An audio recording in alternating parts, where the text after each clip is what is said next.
Kalian sadar gak sih sekarang tuh setiap hujan dikit aja pasti kebanjiran. Iya bener, kadang tuh bukan karena hujan yang besar, tapi karena lingkungannya yang udah gak kuat buat nahan air lagi. Terus kita malah nyalain hujan. Padahal ya, banjir itu nggak tiba-tiba kejadian gitu aja loh. Pasti ada halnya yang menyebabkan banjir itu terjadi. Nah, lucunya kita sebagai manusia nggak sadar. Padahal banjir itu diakibatin sama kita sendiri, manusia itu sendiri. Karena banjir itu diakibatnya manusia sendiri, makanya hari ini kita mau ngobrol santai aja soal banjir, kenapa bisa kejadian terus, kenapa dampaknya makin parah, dan yang paling penting bisa dicegah nggak sih si banjir ini? Benar, jadi sebenarnya ini tuh bukan podcast sih, tapi anggap aja kita lagi ngobrol sambil ya bahas-bahas hal yang sebenarnya deket sama kehidupan sehari-hari. Jadi yuk kita mulai, yuk.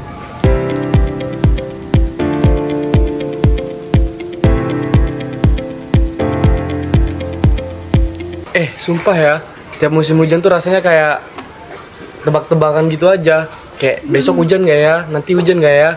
Padahal udah tahu loh, banjir itu sering terjadi dan itu terus berulang. Tapi masih aja banyak orang yang setiap tahunnya ngerasa kaget aja ketika banjir itu datang. Iya, kayak udah template banget gak sih? Musim hujan, terus jalanan tergenang, terus berita tentang warga yang ngungsi, terus habis itu kita lupa. Padahal banjir itu bukan soal air yang ngungsi di jalan, dampaknya itu bisa panjang banget. Iya, banjir tuh bisa ngerusak rumah, ya kan? Bisa nyebabin penyakit kayak diare, leptospirosis, terus bahkan nyebabin trauma yang berkepanjangan gitu. Apalagi kalau airnya bisa sampai pinggang, sampai ya bisa lebih dari itu bahkan. Jadi semua aktivitas tuh bakal terganggu, kayak sekolah libur, terus kerjaan jadi susah, ekonomi juga kena dampaknya kan pasti. Iya, pasti. Dan yang sering bikin aku mikir, kenapa banjir tuh masih terus kejadian, padahal udah jelas penyebabnya. Kadang malah penyebabnya tuh bukan dari alam, tapi dari kita sendiri sebagai manusia. Bener, kayak buang sampah sembarangan tuh. Salah satu contohnya, orang mikirnya kayak cuma sebungkus permen atau sebungkus kecil plastik. kecilan. Tapi bayangin kalau misalnya satu RT atau satu desa yang ngebuang itu, apa nggak itu menyebabkan banjir yang bakal menimbulkan jadi kerugian bagi masyarakat nggak sih? Seharusnya kita itu bisa nyumbat saluran itu dengan suatu hal yang berbeda atau inovasi yang berbeda gitu. Terus pembangunan yang gak terkontrol itu juga bikin makin parah, kayak ruang terbuka hijau jadi makin dikit. Daerah resapan air malah jadi pusat perbelanjaan. Ya udah deh, air nggak punya tempat buat nyerap, akhirnya lari ke jalan. Nah, itu yang bikin aku mikir kayak jadi paham gitu kenapa kita harus bahas soal mitigasi bencana banjir kan, karena kita nggak bisa ngadepin banjir gitu, tapi kita bisa siapin segala sesuatunya biar hujan deres nggak berubah jadi bencana. Jadi mitigasi itu kayak bentuk yang kita lakukan atau usaha yang kita lakuin untuk ngurangin dampak dari banjir. Jadi bukan cuma nunggu bantuan pas udah kebanjiran, tapi dari awal kita itu udah siapin strategi untuk ngecegah dari bencana banjir itu. Nah, dari artikel yang saya baca mengenai strategi pencegahan banjir itu ada 2 jenis. Yang pertama itu mitigasi struktural, yang bentuknya fisik, contohnya kayak pembuatan tanggul, perbaikan drainase, normalisasi sungai, terus bikin kayak Gitu. retensi juga bar air bisa ditampung dulu sebelum masuk ke atas permukaan. Nah, aku juga jadi inget tuh pas matkul mitigasi, ada juga mitigasi non struktural. Itu tuh lebih ke kayak kebijakan, aturan, dan perubahan perilaku masyarakatnya. Kayak kita tuh melakukan edukasi ke masyarakat tentang sampah, pengaturan tata ruang yang baik, atau sistem peringatan dini pas ada potensi banjir.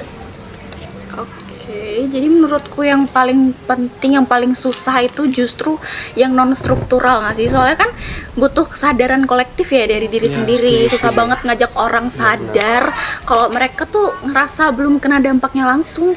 Padahal pencegahan itu jauh lebih murah daripada ngurusin dampak pas banjir yang udah kejadian itu. Nah iya, dan jangan lupa juga soal daerah hulu. Kadang tuh kita fokusnya kayak cuma ke kota yang kena banjir, tapi kita lupa kalau kerusakan di hutan itu bisa jadi penyebab banjir yang lebih cepat ke bawah. Makanya penting juga untuk kita ngejaga vegetasi di hutan, kayak melakukan reboisasi, sistem tebang pilih, kayak gitu. Terus ada juga loh solusi keren yang sekarang tuh mulai dilirik lah sama banyak orang.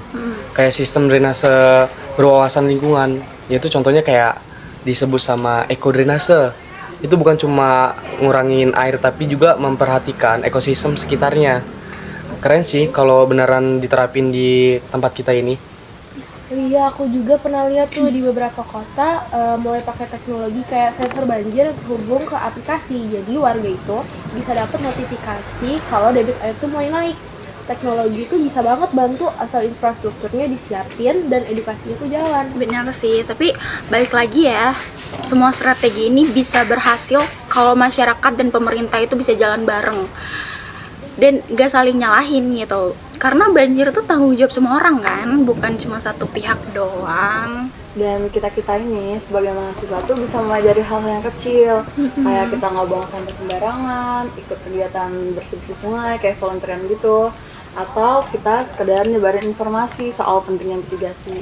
Kadang tuh hal sekecil apapun bisa bikin kita berkontribusi untuk hal besar. Setuju sih sama apa yang udah diobrolin tadi. Menurutku banjir itu bukan suatu takdir yang harus dijalani, tapi suatu akibat yang dapat ada solusinya. Dan menurutku juga banjir itu ya bisa ditanggulangi ya dengan apa tadi yang kita tadi obrolin, mitigasi bencana. Iya sih, semoga makin banyak orang yang sadar dan peduli karena cuaca itu makin nggak bisa ditebak loh. Yang bisa kita lakuin ya coba belajar beradaptasi dan siapin perlindungan dari sekarang. Setuju banget. Banjir tuh bisa terus terjadi, tapi dampaknya bisa kita tekan. Tergantung dari keseriusan kita buat nyiapin langkah-langkah pencegahannya. Jadi, yuk kita mulai dari sekarang. Jangan tunggu kebanjiran dulu baru gerak. Jadi dari obrolan yang kami sampaikan tadi antara saya Rafael, teman saya Aulia, Sabrina dan juga Rahma itu berkaitan dengan mitigasi bencana mengenai banjir. Dan solusinya itu ada dua, struktural dan non struktural. Dimana mitigasi banjir ini adalah salah satu langkah yang penting yang harus dimulai. Dan kesadaran setiap individu untuk menjaga lingkungan seperti tidak membuang sampah, sembarangan merawat saluran air, dan memperbanyak ruang terbuka hijau. Jika dibiarkan tanpa upaya pencegahan, banjir akan terus datang dan membawa kekurangan. Ibaratnya mitigasi banjir itu kayak seperti payung. Sebelum hujan turun kita tidak bisa menghentikan hujan, tapi kita bisa melindungi diri agar tidak kebasahan. Begitu juga dengan banjir, kita mungkin tidak bisa menghindarinya sepenuhnya, tapi kita bisa memindahkan dampaknya dengan perencanaan dan tindakan nyata yang bakal kita lakukan. Mungkin itu saja mengenai mitigasi bencana banjir yang bisa kami obrolkan. See you next time. Wih, Bang.